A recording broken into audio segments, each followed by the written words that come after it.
Hello, welcome back to Tom's Comedy Club. Yes, we're back on Tom's Comedy Club. It's the only comedy club that's got my own name on it because every other comedy club is taken. That's democracy for you. And so today we're back doing one comedian, 8 questions. Woo! The Fringe is on its way, and that only means one thing: the more laughter, more entertainment, and more theatre than can you imagine. So we're doing more one comedian, 8 questions, which means that we have our wheel, as you can see, and we have the power of me remembering what number we're on, because I'm not great at maths, so you choose to do something maths related just to make it more complicated. But we digress. My guest today is best known as a comedian. Is the wonderful Sarah Roberts. Hello. And so we start with question number 1, and the wheel shall move. Let's see what we get. Let's see what it is. Here we go. So, what is your dream comedy club to perform in? Oh, that's that's a good question. I've never really thought about that. Um, I guess what changes. I guess like I really like performing at the Bill Murray and Moth Club. They're really good in London. Um, yeah, but I've done those now. So I guess it would be really cool to perform at the Comedy Store in America. Yeah, Feels like a rite of passage. yeah. And so, let's move on to question number 2. Let's see what it is. Let's see what it is. It is. There we go. When did you know that comedy can be your full-time job? Um, I would say it's sort of been a gradual thing. I guess I mean I've only recently left my job to do comedy full time. Um, I suppose just when you start getting like more consistently paid gigs, because you can be really busy but be receiving very little income. Uh yeah, I think also like probably when I started more like writing scripted stuff and I realized that I needed the time and didn't have um enough time to be like working on stuff and like moving forward if I had a full-time job. But financially, I'd say it would be really nice for that to stop feeling like a delusion for comedy to be a full-time job.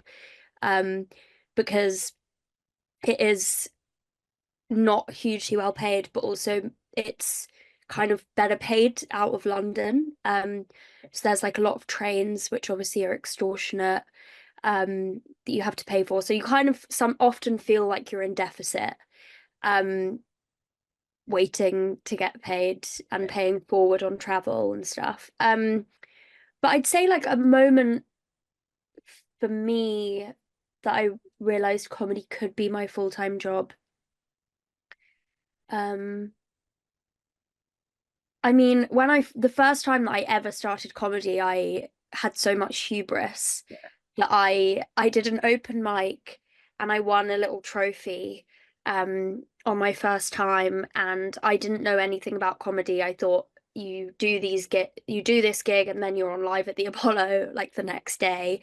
And I quit my job. Um I was like working as like an arts writer, and I just handed in my notice the next day after doing my first open mic. So probably then, but I was very mistaken. And did your previous job know that you were going to do comedy full time, or did you just keep that a secret because you didn't want them rocking up at a gig? No, so I weirdly had a job where it was it's a tech job, but it's like a finance bot. It's very strange, but it's like a finance bot that is meant to be funny. And so they actually poached me as a comedian. And the other writers that work there also do comedy. So it's quite like basically the bot is meant to be it's my job to make the bot fun was my job to make the bot funny.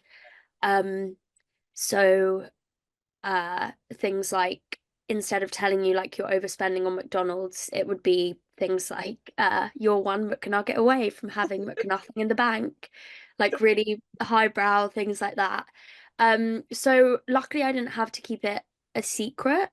But I think the scale to which I was like traveling traveling and working on trains like during work hours, that kind of thing, did feel like I had to keep it a secret. But they were definitely supportive, and they did like turn up at gigs. But it I think it was kind of like a quite a unique experience, because obviously their kind of USP as a company was having comedians work there. Yeah. Yeah.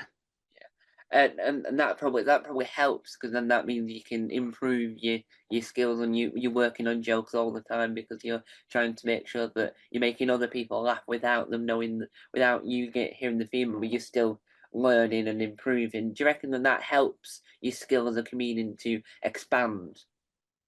Yeah, I think so. I think just it's, I mean, I think comedy is obviously just like it's like any skill, you have to be like consistently doing it to improve it. I would say that, yeah, it definitely helped, especially in terms of like writing in different voices, and like um writing conversations, because essentially you're like writing as a chat bot in a conversation. I wouldn't say it helped as much with like stand up. Um, but maybe it did in terms of like writing jokes. But the jokes, I would say the jokes are obviously like very different from what I'd write in my stand up, but it was a useful job. Um, yeah. Yeah. And so let's move on to question number 3. Say, right, this, there we go. What's it going to be? As a child, as a small child, well, the age that you're supposed to be a child from and to, Right. what sort of TV programs inspired you to think, I might want to get into the world of comedy? I would say that I didn't have the realization that I wanted to get into comedy until I was quite late in my 20s. So I started when I was 27. I'm 32 now. But like I think when I was a child, I was like obsessed with The Simpsons. I still just think that The Simpsons, like the way that they craft a narrative is so good. The way they predict the future, so good. But I would say like in terms of stand up, I wasn't hugely exposed to it um until like, yeah, until quite late, like comparatively to other people. Um yeah, but I would say as a child, definitely The Simpsons. And then obviously in my 20s, probably things like This Country and People Just Do Nothing and Fleabag and stuff like that, which were probably more informative for me in terms of being like, I want to do this. Yeah. And so has watching these things helped shape the way you do comedy, or is it giving you like inspiration to move in your own direction?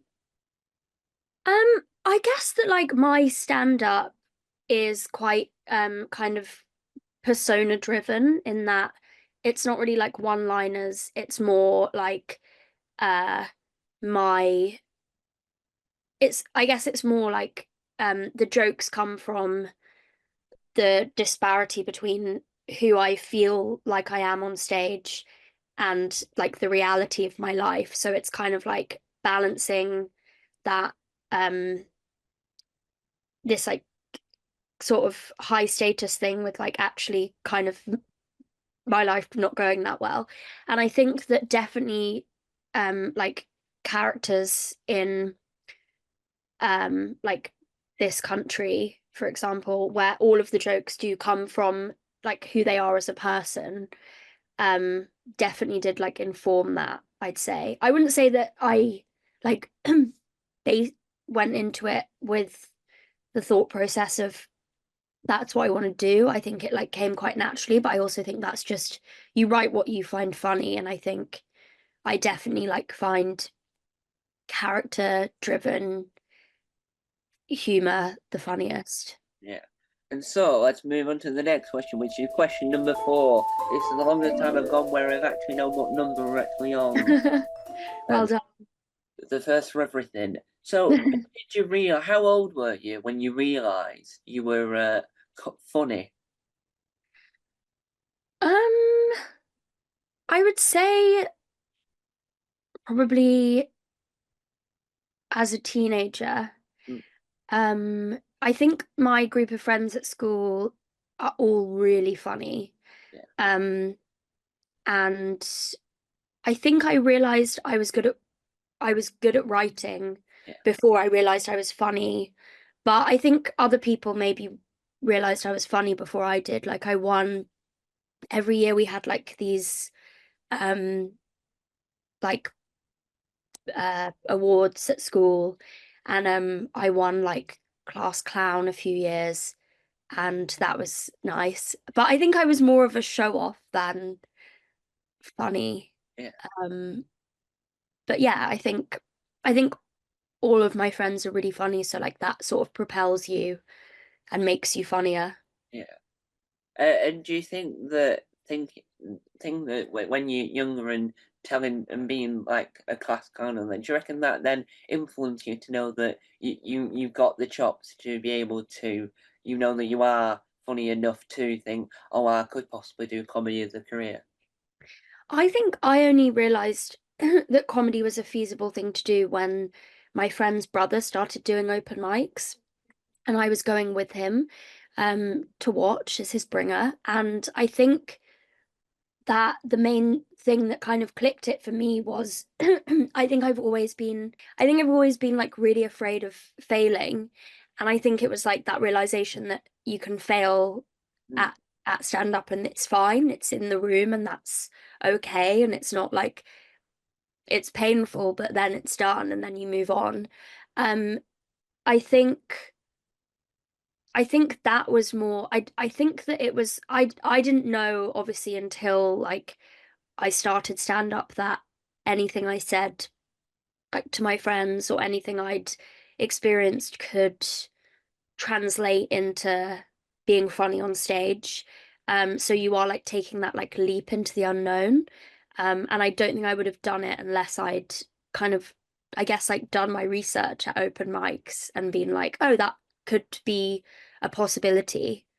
Um, I don't have to be the best at this thing yet yeah, for to try it. yeah. And do you reckon that each time you did an open mic or did a gig, do you reckon that your skill and your knowledge of what works and when you're writing and what doesn't work, do you reckon that that improved over time, or do you reckon it sort of like stayed the same?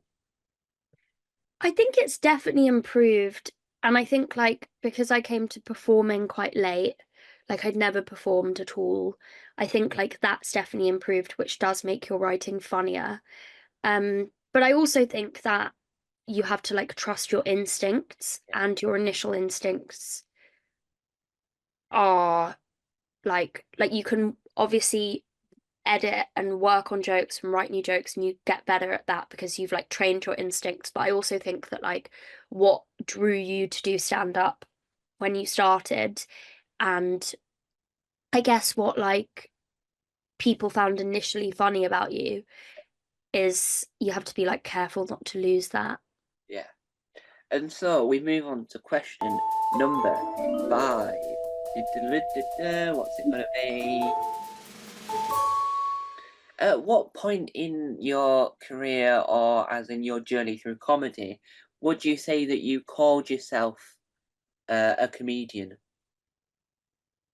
I would say that because I had so much hubris when I first did my first open mic, I called myself a comedian then. Um, and then I mean, early on, I think that you have to, you have to back yourself.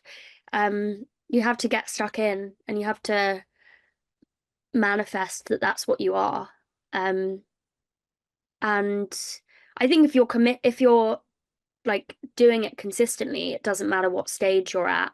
Yeah. You can call yourself a comedian. And so do you reckon that there's not a specific criteria in the job description to say you're a comedian when you've done X, and X?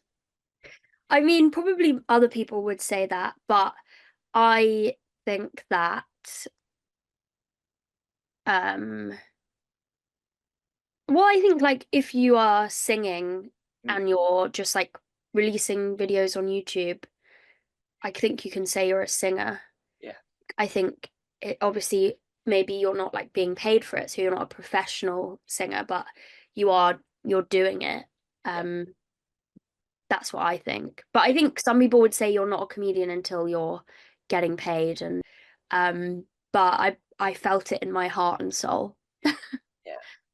And so we move on to question number 6, if I remember rightly. Oh, Yeah. some people get confused. And so, how do you handle hecklers when you're stood there on stage? I think that's definitely something that comes over time. I think that's why like open mics are such important spaces because if you heckle at an open mic or like new act night, you are just the worst person in the world. Um, I think that you I think that like I also like because of my hubris that I had when I started, did a gong show, like my 10th gig in at King Gong, and it was awful. I got wolf whistled and then I got booed. Um, and I think I lasted like 40 seconds. Um, but I think that like I don't personally like believe in gong shows, and I definitely don't think that you should do them really early on. But I do think that what they do is they help you to rack up like I guess just a kind of like a catalogue of like um quick things that come to mind or that came to mind in that moment of like how to react to people telling you to like get off the stage or whatever. Um, and I think that I my thing with hecklers is to like kill them, sort of kill them with kindness, I suppose. Like I take if someone is heckling me, I'll be like, you're obsessed with me. Um, and I will act like they're obsessed with me. I think there's only been like a couple of times that I've done stand up and it's got to the point where I have to like really draw a hard line. I think for the most part you can sort of be like, um, oh, like I think you're disassociating, or like, things that are like seem like you're being sort of you're reacting to them, but you're like, oh God, are you okay? Like that kind of thing is more how I approach it. Yeah, Um, yeah. yeah. And do you reckon that the more time you do gigs and have hecklers on stage, do you reckon that you improve your trying to not take it to heart when they like shout negative things or when they're being rude? Do you reckon that it makes you more resilient to it the more times you do it? Yeah, I definitely do think that. I also think there is an element of like how you're feeling in your life. Like there are so many different parts of comedy and things that are hard. Like when you go through periods of maybe like not getting as many gigs, things don't feel like they're going as well. For example, like in the summer when there are less gigs because people are less inclined to go and sit in a dark room for 2 hours in the evenings. I think that it ebbs and flows basically. Like you take heckles more to heart when you're like you don't feel like you have that armor um of like things are going great, I don't care. Yeah. Um but I do think for the most part audiences are really nice. Like most of the time heckles are I've heckles are positive. Mm. Occasionally they are like misogynistic and like wolf whistling and things like that. I think only at gong shows have I experienced people like When you get these heckles, do you come up with the ideas of what you're gonna say before you go on stage, or does all the ideas what you're gonna say back to them come on the spot? Yeah, I think it's just like with stand up, once you kind of say a joke or like put something out into the ether or whatever, it's like you have that sort of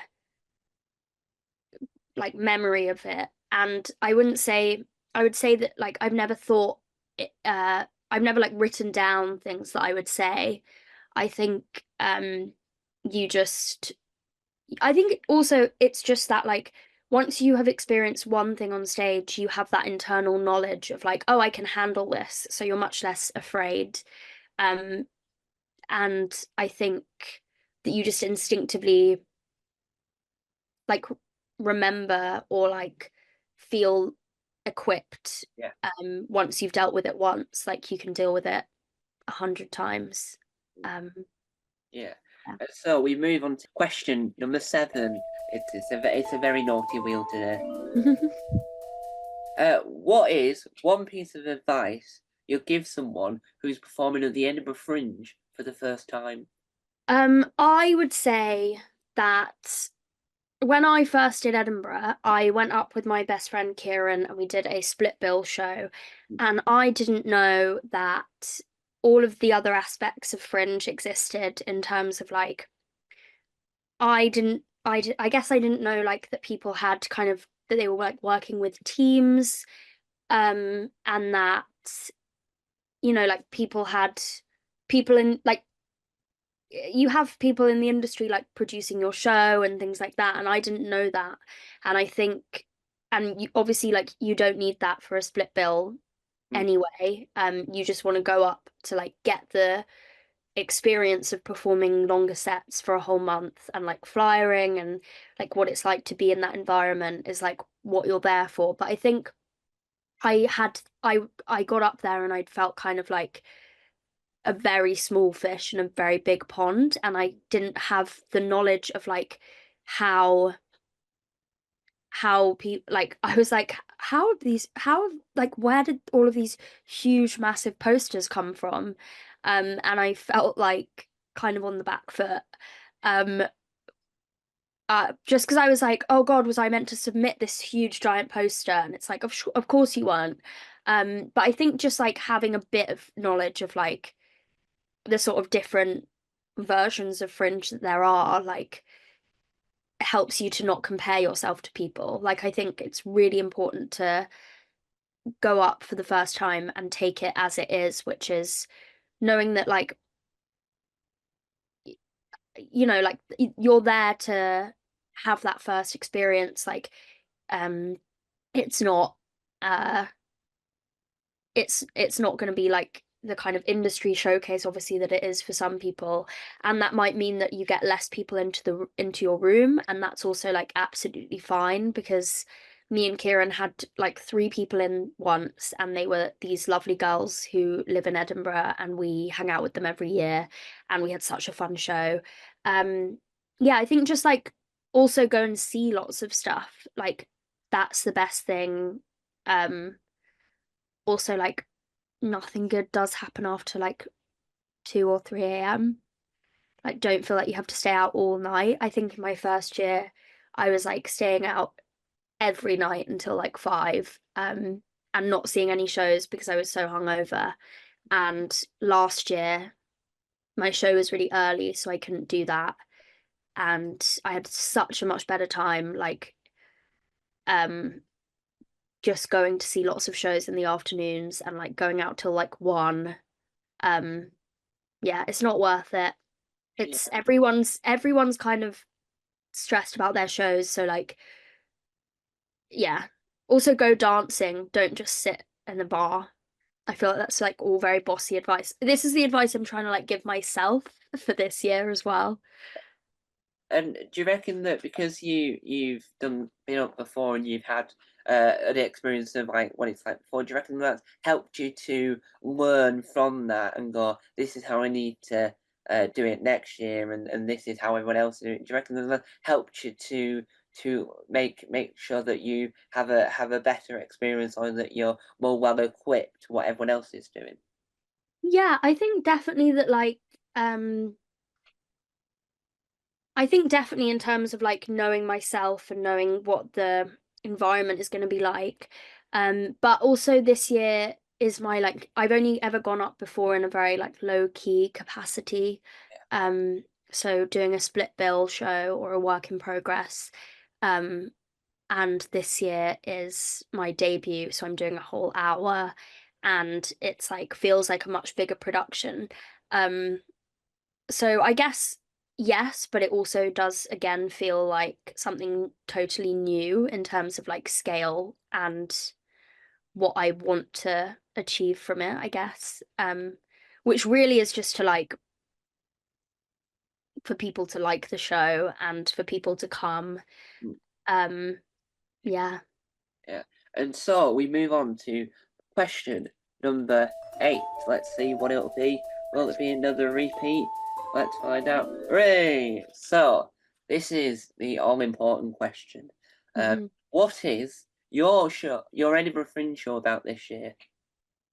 So my Edinburgh Fringe show this year, it's called Silkworm, and it's basically about like the stories that we tell ourselves and other people about who we are. It centers on this double jaw surgery that I had when I was 21. I basically had an underbite, so like my bottom jaw was further forward than my top jaw. So I had this surgery where I had like my jaw broken in 3 places and like yeah, and my jaw was wired shut for 3 months. And it was kind of like this huge moment where I felt the whole time while I was a teenager that I was kind of in limbo Yeah. and feeling like I'm getting this surgery, I'm gonna look like a different person. So I guess like wanting to it's about metamorphosis and like change and what it actually means to like change for the better.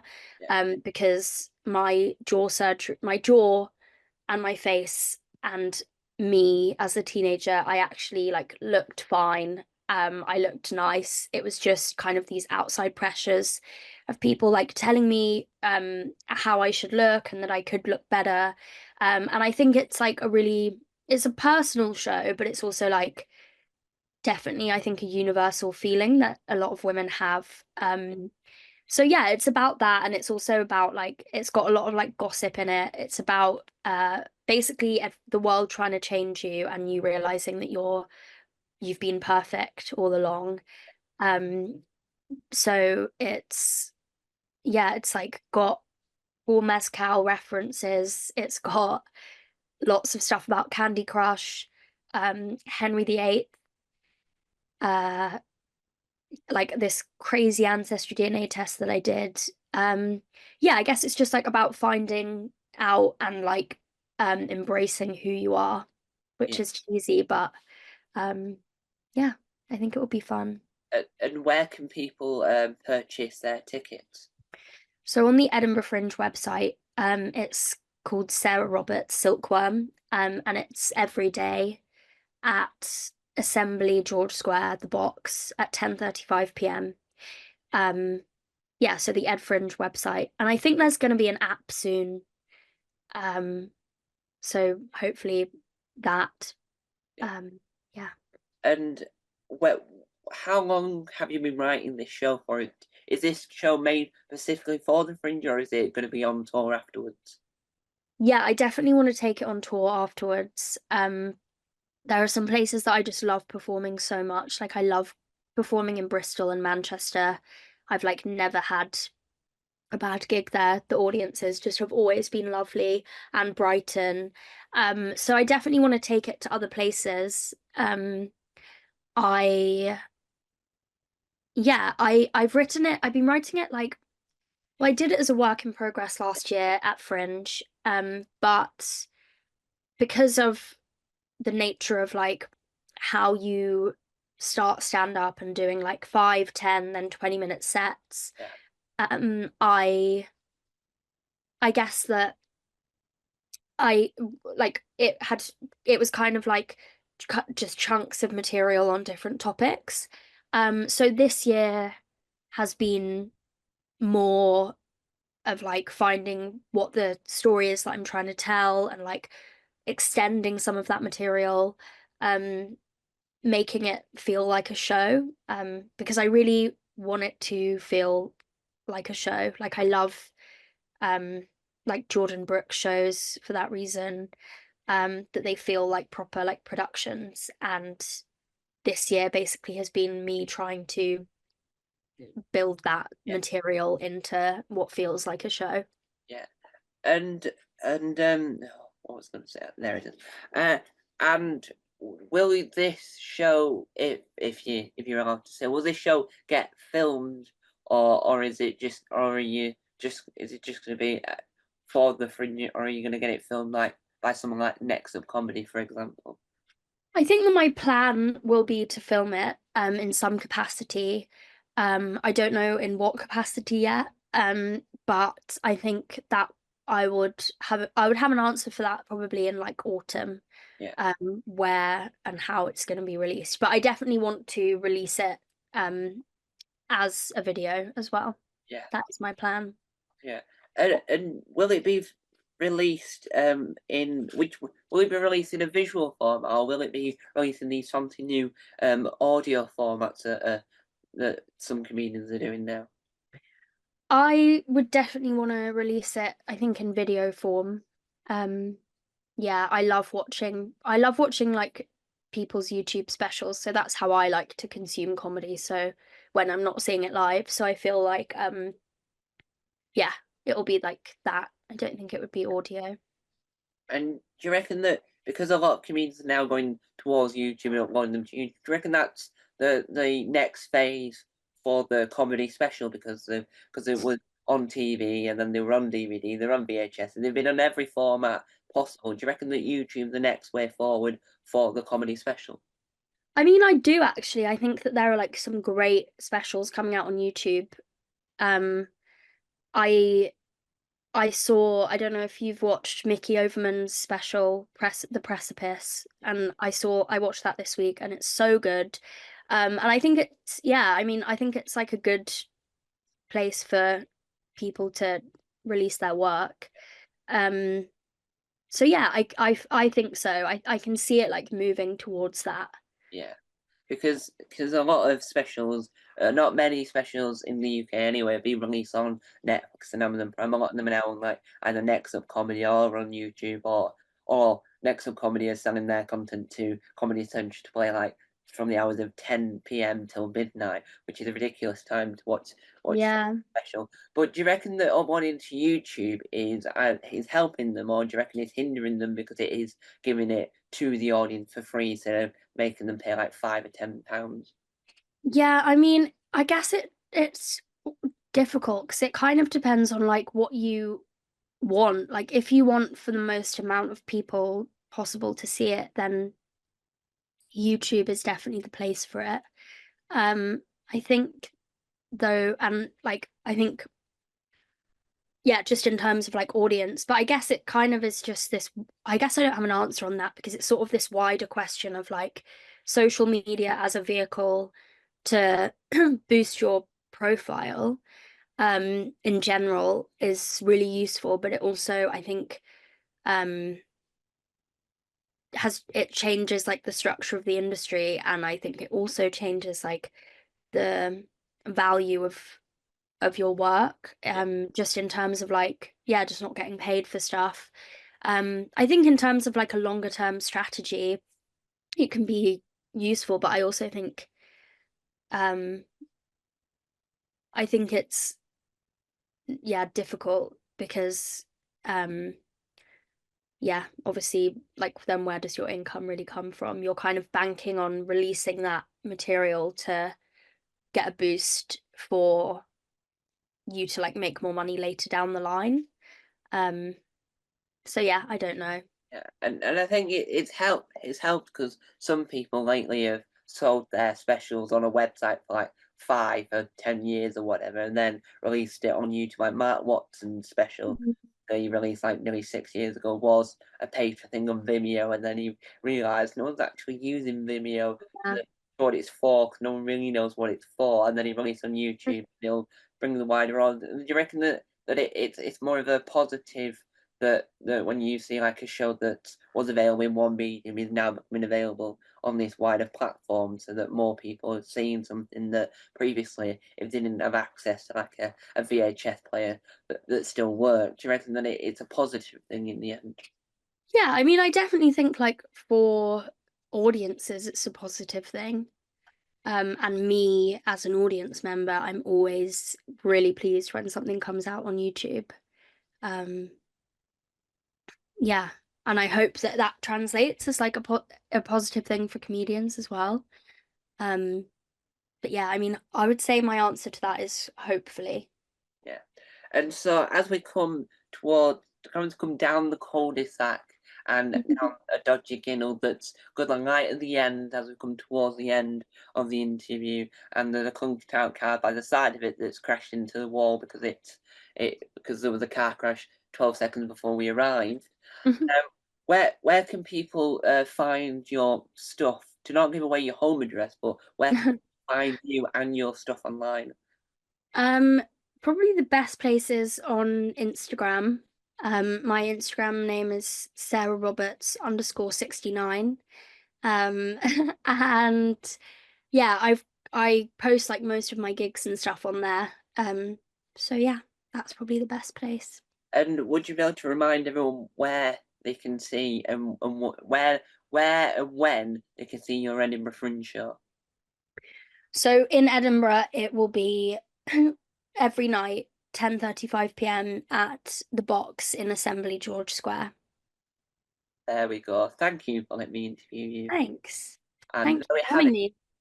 there we have it. Our first of many interviews based around the wonderful Edinburgh Fringe. Like a golf ball, we've hit the tee.